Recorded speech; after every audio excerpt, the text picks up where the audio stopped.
നിങ്ങൾ ഇടപെടേണ്ട സമയത്ത് വീട് പണിയുടെ കാര്യത്തിൽ നിങ്ങൾ ഇടപെടുക തന്നെ വേണം.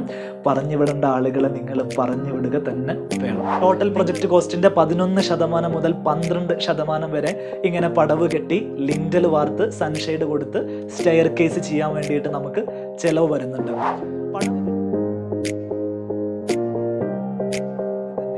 ഈ മെയിൻ സ്ലാബ് വർക്ക് എന്ന് പറഞ്ഞാൽ അല്പം ചിലവേറിയിട്ടുള്ളൊരു വർക്ക് തന്നെയാണ്.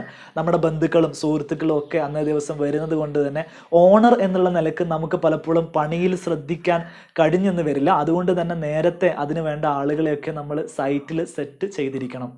കോൺട്രാക്ടറോട് ഏത് മിക്സിലാണ് വാർക്കുന്നതെന്നുള്ള കാര്യം ചോദിക്കണം. ഒരു ചാക്ക് സിമെൻറ്റിന് എത്ര ചട്ടി മണൽ, എത്ര ചട്ടി കോഴ്സ് അഗ്രിഗേറ്റ് അഥവാ മെറ്റൽ, എത്ര ലിറ്റർ വെള്ളം എന്നുള്ളത് കറക്റ്റ് ചോദിച്ച് മനസ്സിലാക്കുക. മിക്സർ മെഷീൻ കൈകാര്യം ചെയ്യുന്ന ആളുകൾ ആ രീതിയിൽ തന്നെയാണോ മിക്സ് ചെയ്യുന്നതെന്നുള്ള കാര്യം നമ്മൾ ഉറപ്പുവരുത്തുക. പലപ്പോഴും ഈ കോൺട്രാക്ടർമാരല്ല വില്ലന്മാരാവുന്നത്. മിക്സർ മെഷീൻ്റെ അടുത്ത് നിൽക്കുന്ന ബംഗാളികൾ അല്ലെങ്കിൽ അന്യസംസ്ഥാന തൊഴിലാളികൾ അല്ലെങ്കിൽ നമ്മുടെ നാട്ടുകാരായിട്ടുള്ള തൊഴിലാളികൾ ഇവർ ചേർക്കുന്ന മിക്സുകൾ പലപ്പോഴും കൃത്യമായിട്ടുള്ള അനുപാതം പാലിക്കാതെ വരുന്നു എന്നുള്ളിടത്താണ് പ്രശ്നം വരുന്നത്. അതുകൊണ്ട് മിക്സ് കറക്റ്റ് ആണോ എന്ന് ശ്രദ്ധിക്കാൻ നമ്മളെ ഭാഗത്ത് നിന്ന് ഒരാളുള്ളത് വളരെ നല്ലതാണ്. അല്പം അരഗൻസ് നമ്മൾ കാണിക്കുന്നതൊന്നും പ്രശ്നമില്ല. നല്ലൊരു ലക്ഷ്യത്തിന് വേണ്ടിയിട്ടാണല്ലോ, നല്ലൊരു റിസൾട്ട് ഉണ്ടാവാൻ വേണ്ടിയിട്ടാണല്ലോ നമ്മളിങ്ങനെ സ്ട്രോങ് ആയിട്ട് നിൽക്കുന്നത്. ഏകദേശം പ്രൊജക്റ്റ് കോസ്റ്റിൻ്റെ 5% തുക നമുക്ക് സ്ലാബ് വാർക്കുന്ന ദിവസം ചിലവാകുന്നതാണ്. സ്ലാബ് വാർക്കുന്നതിൻ്റെ തലേ ദിവസം തന്നെ നമ്മുടെ ഇലക്ട്രീഷ്യനെ സൈറ്റിൽ കൊണ്ടുവന്നിട്ട് നമ്മുടെ ഇലക്ട്രിക്കൽ ഡ്രോയിങ് അനുസരിച്ചിട്ട് നമ്മുടെ റൂമിൽ ആവശ്യമായിട്ടുള്ള light point, fan point, ceiling ലൈറ്റിൻ്റെ ആവശ്യമായിട്ടെങ്കിൽ അത്തരത്തിലുള്ള പോയിന്റുകൾ ഇതെല്ലാം ഇട്ട് വെക്കേണ്ടതുണ്ട്. ഹുക്ക് ആവശ്യമാണെങ്കിൽ കൃത്യമായിട്ടുള്ള ഹുക്കുകൾ ഓരോ റൂമിലും ഇട്ട് വെക്കാൻ വേണ്ടിയിട്ട് ശ്രദ്ധിക്കുക. സ്ലാബ് വാർക്കാൻ വേണ്ടിയിട്ട് തട്ടടിക്കുന്ന സമയത്ത് നിങ്ങൾ ഫ്ലോറിൽ പോയി നിന്ന് നോക്കിയാൽ മുകളിലേക്ക് നോക്കുമ്പോൾ ചെറിയ വിടവിലൂടെ ആകാശം നന്നായിട്ട് തെളിഞ്ഞു കാണാൻ പറ്റുന്ന അത്രയും ഗ്യാപ്പ് അവിടെ ഉണ്ടെങ്കിൽ ആ ഭാഗങ്ങളൊക്കെ കൃത്യമായിട്ട് മാസ്കിംഗ് ടേപ്പ് ഉപയോഗിച്ചിട്ടോ അല്ലെങ്കിൽ സിമെന്റ് മോർട്ടാർ ഉപയോഗിച്ചിട്ടോ കൃത്യമായിട്ട് അടപ്പിക്കുക. വൃത്തിയുള്ള പണിയെ മാത്രം നമ്മൾ പ്രോത്സാഹിപ്പിച്ചാൽ മതിയാവുന്നതാണ്.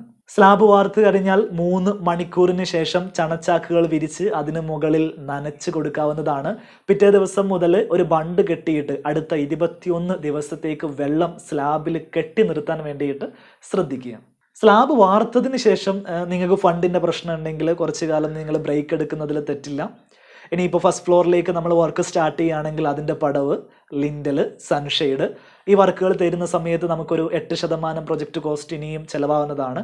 ഈ ഒരു സ്റ്റെപ്പിൽ നമുക്ക് സ്റ്റെയർ കേസിൻ്റെ ചിലവ് അധികമായിട്ട് വരാത്തത് കൊണ്ട് അതിൻ്റെ ഒരു കുറവ് നമ്മൾ ഫസ്റ്റ് ഫ്ലോറിൽ പടവ് കെട്ടുന്ന സമയത്ത് നമുക്ക് പ്രതീക്ഷിക്കാം. ഇനി നമ്മൾ ഫസ്റ്റ് ഫ്ലോറിൻ്റെ റൂഫ് സ്ലാബ് ചെയ്യുന്ന സമയത്ത് ഒരു 5% തുക കൂടെ നമ്മൾ കയ്യിൽ കരുതേണ്ടതായിട്ട് വരും. അടുത്തത് നമുക്ക് ചെയ്യാനുള്ളത് ഇലക്ട്രിക്കൽ പ്ലംബിംഗ് വർക്കുകളായിട്ടാണ്. 2 സ്റ്റേജ് ആയിട്ടാണ് ഈ വർക്കുകൾ ചെയ്യുക. നമ്മൾ നേരത്തെ സ്ലാബ് ചെയ്യുന്നതിന് മുമ്പ് തന്നെ സ്ലാബിനകത്ത് അല്പം പൈപ്പുകളും പോയിന്റുകളൊക്കെ ഇട്ട് വെച്ചിട്ടുണ്ടാവും. എന്നാൽ ഇനി ഭിത്തിയിൽ കൺസീൽഡ് ചെയ്യേണ്ട ഭാഗം നമ്മൾ ഈ ഒരു സ്റ്റേജിലാണ് ചെയ്യുക. വാളിൽ എവിടെയൊക്കെ പോയിന്റുകൾ വരണം, എവിടെയൊക്കെ സ്വിച്ചുകൾ വരണം, DB എവിടെയാണ് വരുന്നത്, മെയിൻ സ്വിച്ച് എവിടെയാണ് വരുന്നത്, അങ്ങോട്ടൊക്കെയുള്ള വയറുകൾ ഏത് പൈപ്പുകളിലൂടെയാണ് പോകുന്നത്, ഈ കാര്യങ്ങളെല്ലാം ചെയ്യുന്ന സ്റ്റേജ് ഇതാണ്. എന്നാൽ ഈ ഒരു സ്റ്റേജിൽ നമ്മൾ അത്യാവശ്യം വേണ്ട വയറുകളും കാര്യങ്ങളും ഒക്കെ വലിച്ചതിന് ശേഷം സ്വിച്ചുകളുടെയൊക്കെ ഭാഗത്ത് മെറ്റൽ ബോക്സുകൾ മാത്രം പിടിപ്പിക്കുകയും പ്ലാസ്റ്ററിങ്ങിൻ്റെ സ്റ്റേജ് കഴിഞ്ഞതിന് ശേഷം നമ്മൾ പിന്നീട് വന്നിട്ട് സ്വിച്ചുകളും മെയിൻ സ്വിച്ചുകളും അതേപോലെ DB ഒക്കെ ഘടിപ്പിക്കുകയാണ് ചെയ്യുക. ഇലക്ട്രിക്കൽ പ്ലംബിംഗ് വർക്കുകൾക്ക് നമ്മുടെ പ്രൊജക്റ്റ് കോസ്റ്റിൻ്റെ 11% മുതൽ 12% വരെ സംഖ്യ ചിലവാകുന്നതാണ്. വളരെ സുപ്പീരിയർ ആയിട്ടുള്ള ബ്രാൻഡുകൾ മാത്രമാണ് നിങ്ങൾ ഉപയോഗിക്കാൻ ഉദ്ദേശിക്കുന്നതെങ്കിൽ ഈ ശതമാനം കണക്ക് വെച്ച് നോക്കിയാൽ അത് വർക്കാവില്ല. അത് കൃത്യമായിട്ട് നിങ്ങൾ മേടിക്കുന്ന കൊട്ടേഷൻ അനുസരിച്ച് തന്നെ നോക്കേണ്ടതായിട്ട് വരും. സാധാരണ രീതിയിലുള്ള ഇലക്ട്രിക്കൽ പ്ലംബിംഗ് വർക്കുകൾക്ക് ഇത്ര രൂപ നമുക്ക് ചിലവാകുന്നതാണ്. അടുത്തത് നമുക്ക് ചെയ്യാനുള്ളത് നമ്മുടെ ജനൽ വാതിലുകളെല്ലാം ഫിക്സ് ചെയ്യുക എന്നുള്ളതാണ്. ജനൽ വാതിലിന് നിങ്ങൾ ഏത് മെറ്റീരിയൽ ഉപയോഗിക്കുന്നു, അതിന് എത്ര വിലയാവുമെന്നൊക്കെ നമ്മൾ വീഡിയോസ് മുമ്പ് ചെയ്തിട്ടുണ്ട്, നിങ്ങൾക്കത് കാണാവുന്നതാണ്. ഏകദേശം നമ്മുടെ പ്രൊജക്റ്റ് കോസ്റ്റിൻ്റെ 10% മുതൽ 12% വരെ ജനലുകളും വാതിലുകളും അതിൻ്റെ കട്ടിലുകളും ഒക്കെ വെക്കുന്ന സമയത്ത് നമുക്ക് ചിലവ് വരുന്നുണ്ട്.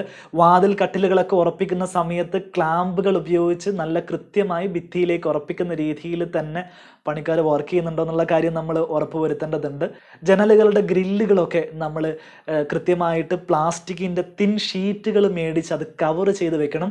കാരണം ഇനി നമുക്ക് ചെയ്യാനുള്ള വർക്ക് എന്ന് പറഞ്ഞാൽ പ്ലാസ്റ്ററിങ് വർക്കാണ്. വീടിൻ്റെ തേപ്പ് ചെയ്യുന്ന സമയത്ത് സിമെൻറ്റിൻ്റെ സ്റ്റെയിനുകൾ നമ്മുടെ ഗ്രില്ലായി കഴിഞ്ഞാൽ അത് പിന്നീട് പോകാൻ നല്ല പാടാണ്. അതുകൊണ്ട് നമ്മൾ അതൊക്കെ നേരത്തെ തന്നെ വളരെ സേഫായിട്ട് പൊതിഞ്ഞ് വെക്കേണ്ടതാണ്. പ്ലാസ്റ്ററിങ്ങിലേക്ക് വരുന്ന സമയത്ത് ഫ്ലോറിങ്ങും പ്ലാസ്റ്ററിങ്ങും നമുക്ക് ചെയ്യാനുണ്ട്.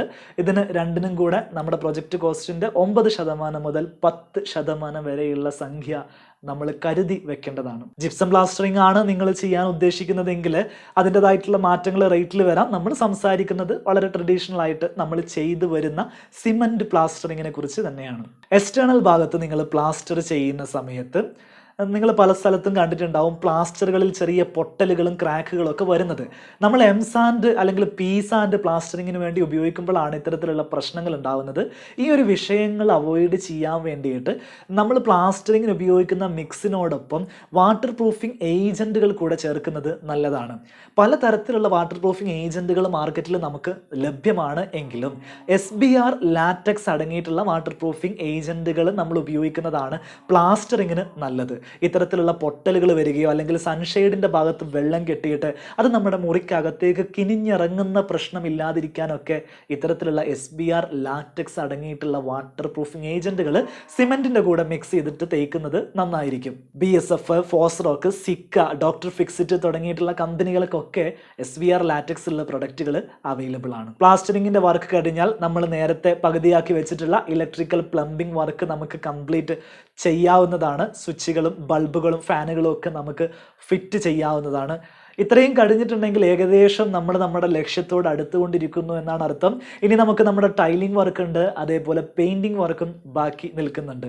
അല്പം കൂടെ ക്രിയേറ്റിവിറ്റിയും കളർ സെൻസും ആവശ്യമായിട്ട് വരുന്ന ഘട്ടമാണ് ഇനി വരുന്നത്. അത് നിങ്ങൾക്ക് വളരെ സമയമെടുത്ത് വേണമെങ്കിൽ ചെയ്യാവുന്നൊരു സ്റ്റേജ് കൂടെയാണ്. വിവിധ ഹോം ടൂറുകൾ കണ്ടതിന് ശേഷം അതിൽ നിങ്ങൾക്ക് ഇഷ്ടപ്പെട്ട ആശയങ്ങളെല്ലാം മനസ്സിലാക്കുകയും അത്തരത്തിലുള്ള ടൈലുകൾ എവിടെ കിട്ടും അല്ലെങ്കിൽ പെയിൻറ്റുകൾ ഏത് നിറമാണ് സെലക്ട് ചെയ്യേണ്ടതെന്നൊക്കെ തീരുമാനിക്കുകയും അത് നമ്മുടെ ബഡ്ജറ്റിൽ അഫോർഡബിൾ ആയിട്ട് വരുന്നുണ്ടോ എന്ന് കൂട്ടി നോക്കുകയൊക്കെ ചെയ്യേണ്ട സമയമാണ് അത്. ഒരുപക്ഷെ നിങ്ങൾ വിചാരിച്ച ടൈൽ 1-2 ഷോപ്പിൽ നിങ്ങൾ അന്വേഷിച്ചാൽ കിട്ടിക്കൊള്ളണമെന്നില്ല. അതിന് വേണ്ടിയിട്ട് നിങ്ങൾ അത് അന്വേഷിച്ച് നടക്കേണ്ടതായിട്ട് വരും.